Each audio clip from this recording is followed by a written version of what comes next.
इस समय हम हेल्प केयर फाउंडेशन के कार्यालय में हैं, जहां पे कि मेरे साथ में शबनम शेख जी हैं जो कि हेल्प केयर फाउंडेशन की सर्वे सर्वा हैं।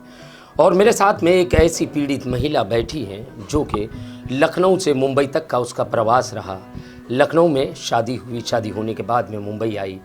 अपना अच्छा हंसता खेलता घर, 3 बच्चों का परिवार, एक पति जो कि रिक्शा चालक है, रिक्शा चलाता था, घर चलता था ठीक ठाक। मगर कुछ मामला ऐसा बिगड़ा कि जो पटरी जो है ट्रेन से उतर कर, ट्रैक से उतर कर कहीं और दौड़ने लगी।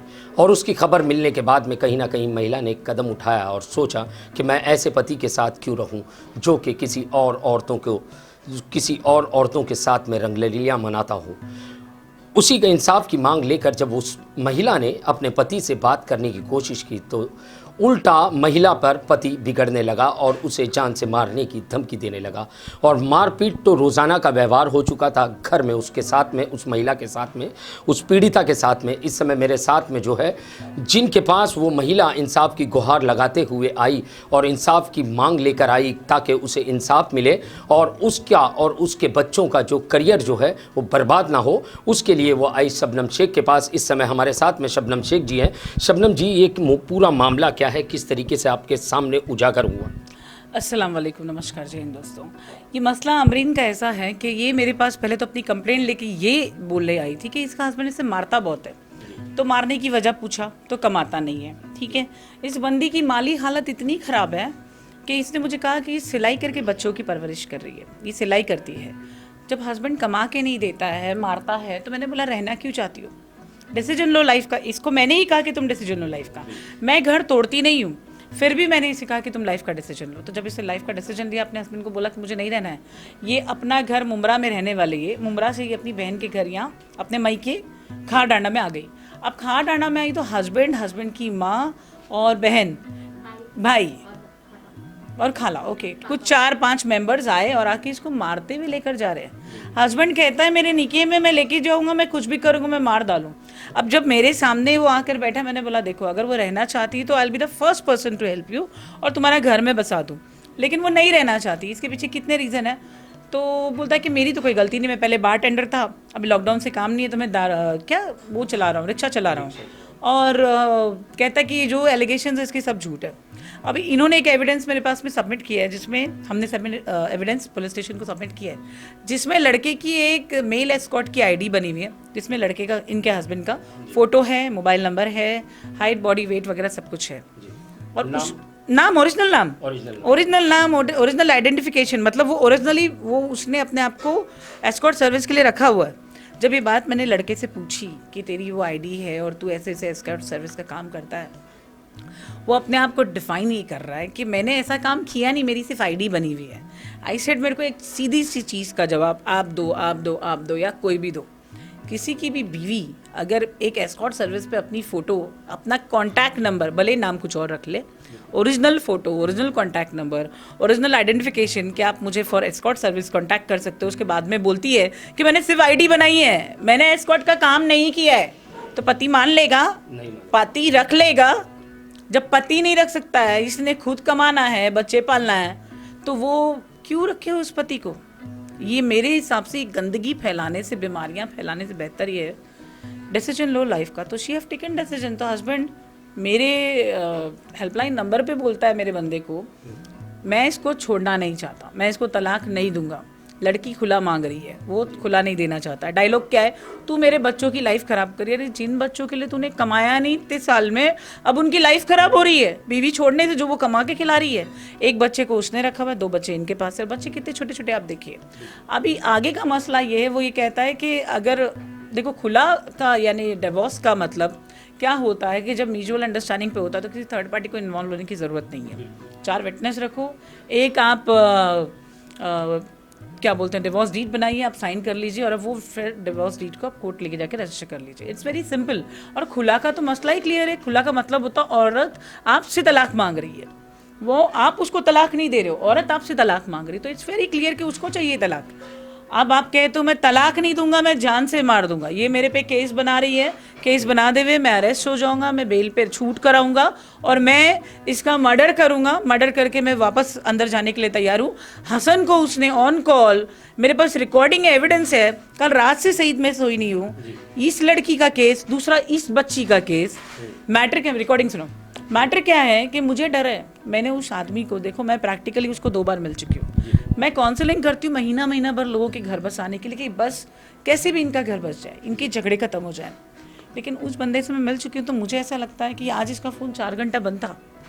तो मैंने मेरे स्टाफ को बोला वेरीफाई करो किधर है वो, क्योंकि ऐसा ना हो कि सचमुच उसको हार्म करके चला जाए।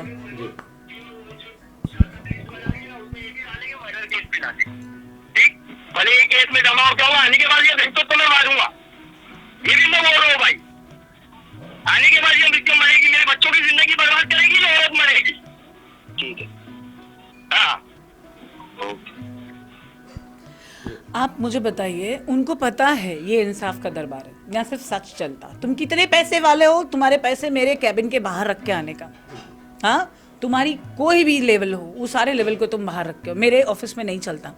ये इंसाफ का दरबार है, यहाँ पे इंसाफ की बात होती है। तुम अगर अच्छे से रह सकते हो तो I will be the first person to do that. अच्छे से रह नहीं सकते, ऊपर से तुम मर्द होने का बोलते ना नाजायज़ फ़ायदा, उसको वो मारता ऐसा है जैसे 2 मर्द लफड़े करते हैं ना, रियल फाइट, रियल पंच, रियल रात लाते, उसको मारे हुए बदन में कट और निशान, स्टिचेस देखोगे तो आप बोलोगे ये पति मारने का निशान है। तो आप भी देखोगे तो आप भी इंसान हो, आप भी सोचोगे नहीं इस औरत के और ये बच्चों की ज़िंदगी हमने सेव करना है।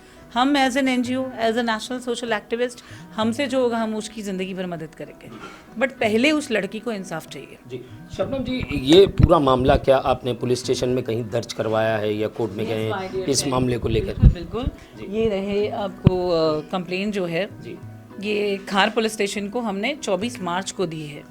आप ये बात को समझिए, 24 मार्च को हमने दी है। कल ये लड़की मुझे आकर अपने फ़ोन पर मैसेज दिखाती है, टेक्स्ट मैसेज पति का भेजा हुआ, जिसमें लिखा है तेरा मर्डर करूंगा। ये टेक्स्ट मैसेज इसने कल ला के मुझे दिखाया बिफोर से इफ्तियारी। मैंने इसको बोला तू सबसे पहले पुलिस स्टेशन भाग, किस ऑफिसर के हाथ में केस है पहले वो देखो और इमीडिएट मेरी बात करवाओ कि वो स्टेटमेंट लेवे आपका और ये इस चीज़ के ऊपर इमीडिएट एक्शन ले। तो वहाँ पहुँची तो खार पुलिस स्टेशन में पता चला कि ऑफिसर छुट्टी पे। अब देखते हैं कितने दिन की छुट्टी है। 23 मार्च को हमने गवर्नर ऑफ महाराष्ट्र को कंप्लेन दी है इनके मैटर की, ठीक है, और same day director general of Maharashtra, commissioner of Bombay police, ठीक है।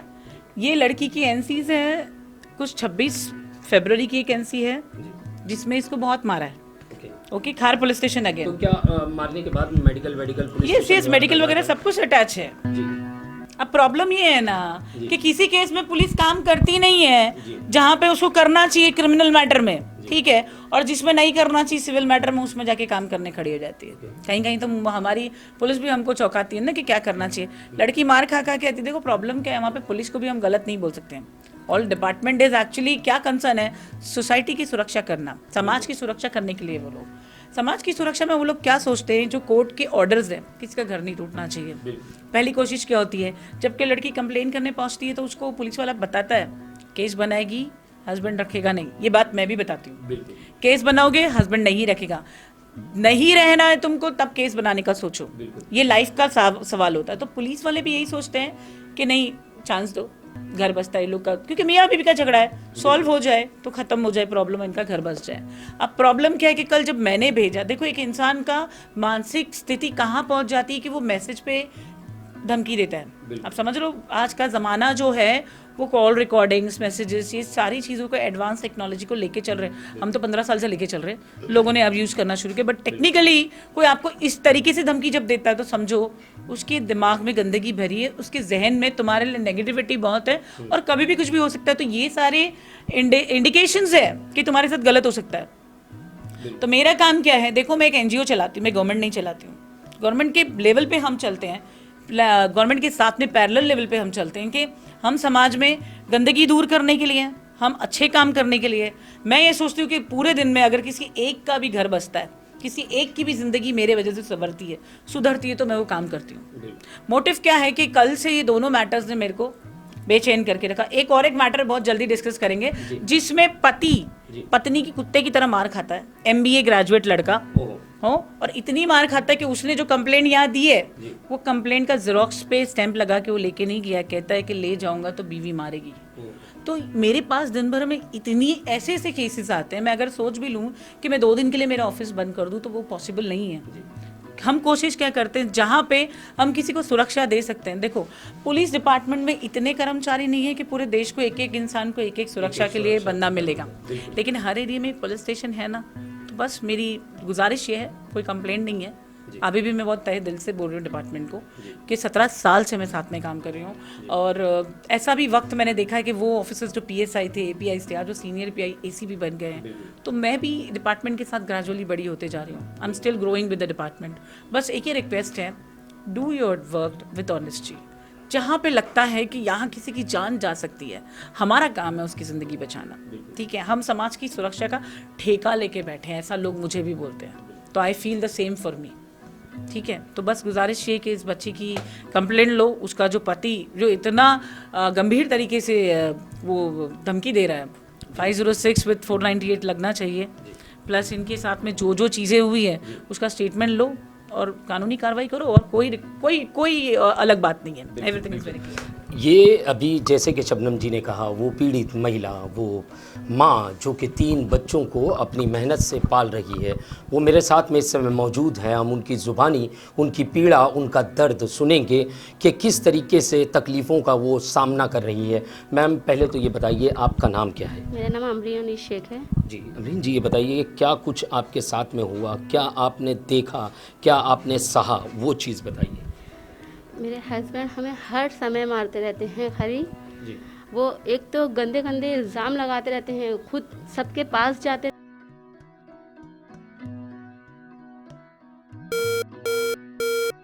उनसे दूर भागो तो बोलते हैं तुम सो के आई हो, उनके पास जाओ तो बोलते हैं तुम्हारे अंदर बहुत गर्मी है, और ऐसा ही बहुत कुछ बोलते रहते हैं। और मेरी मम्मी लोग को, मेरे घर वालों को, सबको धमकी देते हैं, कहते हैं तुम्हारी मम्मी ने तुमसे धंधा करवाई है, तुम लोग से धंधा करवाती हैं, तुम्हारी मम्मी भी ऐसे ही हैं, उनके घर वाले भी जी। उनके माँ बाप भाई सब लोग फ़ोन कर करके मेरे घर वालों को टॉर्चर कर रहे हैं। मेरे बहनोई जो अभी मेरी बहन मुझे सपोर्ट कर रही है, जो कि हम यहाँ पे हैं खार में, उसको भी टॉर्चर बहुत ज़्यादा कर रहे हैं, कि उसको भी धमकी दे रहे हैं कि तुम्हारा भी जीना हराम कर देंगे और तुम्हारे बहनोई का भी हराम कर देंगे।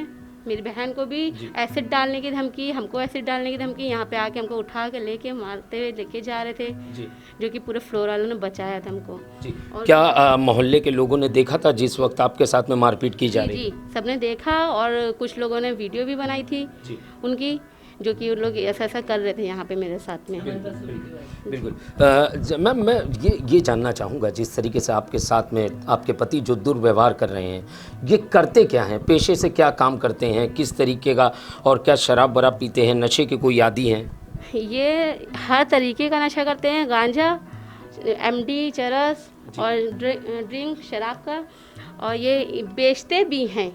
अच्छा, बेचते भी हैं, व्यापारी भी हैं कुछ? जी, गांजे की पुड़ियाँ ये अपनी चप्पलों के अंदर डाल के सिल के लेके जाते थे, मैंने उनको आँख से देखी हूँ। ये कब की बात कर रही हैं आप? ये अभी मेरा बच्चा 3 साल का था, वो 3 साल पहले की बात है ये। जी। और ये अभी किसी ये कोरेक्स की बोतल की दवाई की वो रहती है ना, उसमें लगे हुए हैं, जिनके वजह से ये अभी इतना ज़्यादा हमको मारने के लिए भी, किसी चीज़ के लिए भी डरते नहीं है, कि कहते हैं कि कोई हमारा कुछ नहीं बिगाड़ सकता है, कुछ नहीं उखाड़ सकता है। जी। अभी मैंने रिकॉर्डिंग सुनी, अभी मोबाइल के अंदर लोगों ने भी सुनी होगी जो न्यूज़ देख रहे हैं।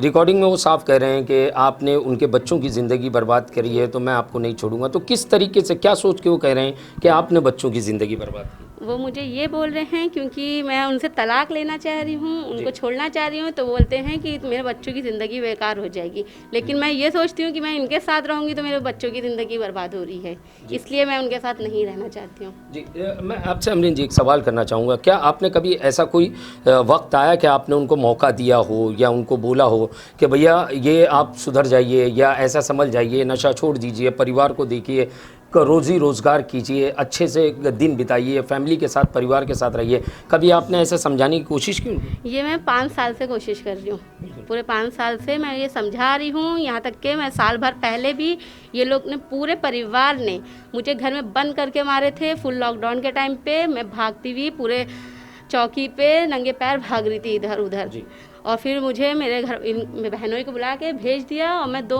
महीने अपने बच्चों से दूर 8 महीना पूरा रही हूँ। और फिर मुझे माफ़ी मांग के लेके आए कि अब कभी नहीं ऐसा होगा। फिर भी ये साल भर से कंटिन्यू यही चीज़ चालू है।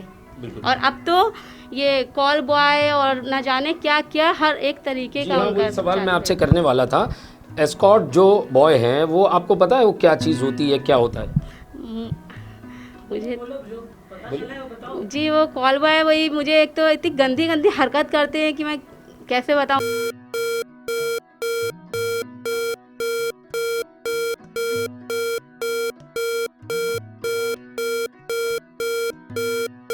बच्चे भी होते हैं रात में 3-3 4-4 बजे उठ के मुझे 3-3 4-4 बजे उठ के मेरे साथ झगड़ा करते हैं, लड़ाइयाँ करते रहते हैं। अमरीन जी, मैं अगर जानना चाहूँ, आपने क्या पुलिस में शिकायत की है इस मामले की? जी काफ़ी बार मैंने गई हूँ शिकायत करके। जी, पहले की शिकायत का कोई प्रूफ है आपके पास? जी है, मेरे पास सब ऐसी हैं। जी, तो अमरीन जी ये बताइए, अभी आप किस तरीके का इंसाफ की मांग कर रही हैं? क्या चाहती हैं आप? अपने पति से क्या चाहती हैं या उनके परिवार वालों से क्या चाहती हैं? मैं अब ये चाहती हूँ कि वो लोग सोचते हैं कि एक छोड़ेंगे दूसरी मिल जाएगी, दूसरी करा देंगे, मेरे मुंह पे भी बोलते हैं, लेकिन हम ये चाहते हैं कि उन लोग को पूरे परिवार को सज़ा मिले, क्योंकि उनके घर वाले भी उसके साथ हैं और यही सब बोलते हैं। उनके माँ बाप यही सिखाते हैं कि मर्द बन, औरत को दबा के रख, औरत को ऐसा रख वैसा रख, ये सब बोलते रहते हैं। लेकिन उनके घर वालों के वजह से ही ये इतना ज़्यादा और हैवान बनने में मेरे साथ में एकदम शैतानों की जैसे रहते हैं। बिल्कुल बिल्कुल।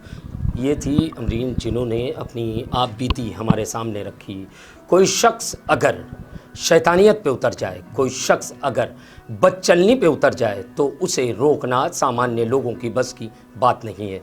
चाहे वो उसके अपने परिवार वाला हो या उसकी अपनी बीवी हो, जिसे वो निकाह में अपने साथ मिलाया, जिससे कि 3 बच्चों को उसने दुनिया दिखाई, ऐसे पति को तो जिस तरीके से कानून कितनी भी सज़ा दे वो कम है।